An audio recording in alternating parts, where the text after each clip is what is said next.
My name's Nathan Verseqhy. I work for Toronto Transit Commission and I'm an elevating devices mechanic and a millwright.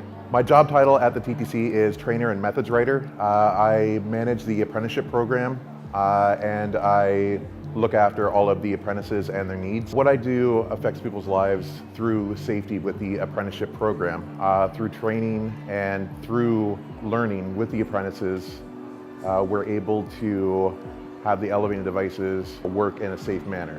What I enjoy most about the job is getting in and getting dirty, actually taking machinery apart, fixing it, ensuring it's safe. This was not something I expected to do in high school.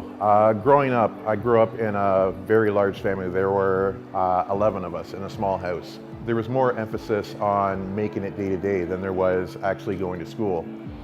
When I was younger, I was involved in a lot of gangs. The path I was on was going to lead me to jail, essentially. I dropped out of high school when I was 16, as soon as I could, to do nothing really. I started working in a factory and was laid off multiple times. I started doing a lot of work with maintenance. I saw a lot of the people that I grew up with in jail, out of jail. They come out of jail only to go back not long after. This wasn't the path I wanted to take. I quit my job, I sold everything I had, and I left town just to get away from that path that I was on. Went back to high school, finished my high school diploma.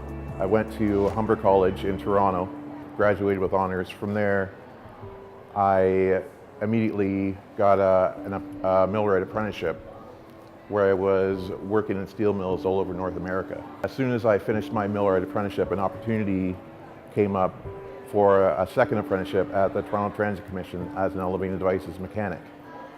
I took that apprenticeship, finished it, and now I am the trainer for the apprenticeship program at Toronto Transit Commission.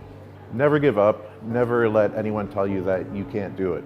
Only through hard work and dedication will you get to where you want to go. Through my regular day with STEM, with science, I talk a lot about the properties of materials with the apprentices. Engineering, I build and design training tools. With math, we do calculations, say for gear sets. With technology, I'm always looking at new technology and trying to find ways to improve our processes. What gets me excited at work are the apprentices themselves. Seeing them progress from first coming through the door to full-fledged mechanics.